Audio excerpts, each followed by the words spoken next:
my name is Terry Regensberger, and I am the Vice President of the Madison City Council PTAs. Today I have with me James Ross, and he is running for District 1 Council seat for Madison City Council. Thank you, James, for taking the time to speak with me today. Glad to be here. To get started, can you tell me what specific issue or reason motivates you to serve on the Madison City Council?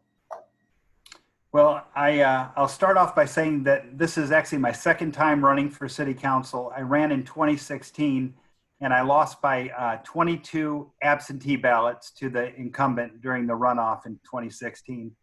But I feel that our council needs representation by someone who has skin in the game. I currently have 3 children who attend Madison City Schools. The incumbent does not. But I've spent my entire adult life serving our country. I was in the Army for 30 years and I retired at Redstone Arsenal in 2015. And after I retired, I've been working in business development in the DoD and aerospace industry. So I would like to use my background, my education. I have a master's degree in organizational leadership and experience to serve the families of District 1 in Madison. Thank you for your service. You're welcome.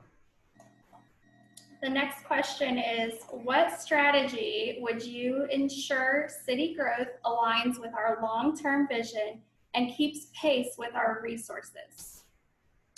Well, our growth strategy and long-term vision needs to be aligned with the Madison City Schools to ensure that we're able to resource and manage the student population. We cannot continue to approve residential development if our schools are not able to support the influx of students.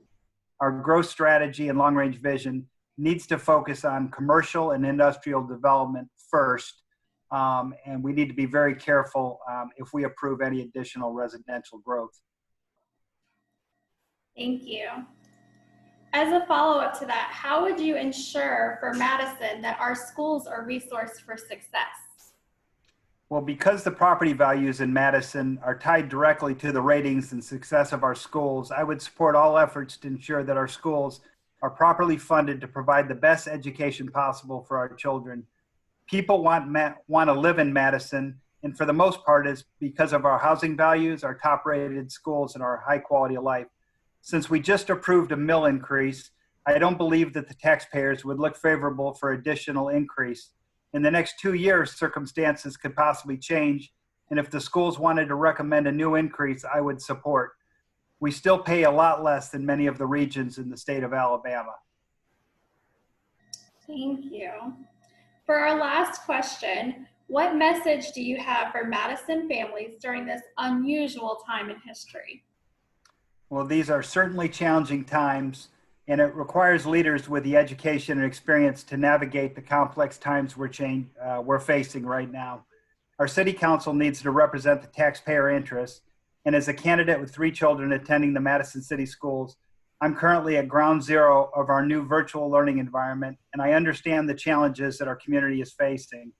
I will tell you right now, we have my 11-year-old daughter, we have a friend of hers staying with us for the past 2 weeks because her stepfather was exposed to COVID-19 in his work environment.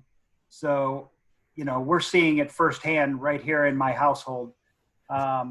So I believe, my background both in the military and my work in business after the military, I think my background really complements what we need in the city for a city council representative to not just support District 1, but really to make decisions that affect all of Madison as well as the city schools. So I would just ask the school board and the PTA that I would really appreciate if they would support James Ross if you want a proven leader who's anxious to serve our community and provide a voice for them through his position in City Council. And thank you for the time today. Thank you so much for taking your time to go through this interview with me today. I really do appreciate it, and I think that all of our citizens are looking forward to hearing what our council candidates have to say. thank you for taking the time. Great. Thank you, Terry.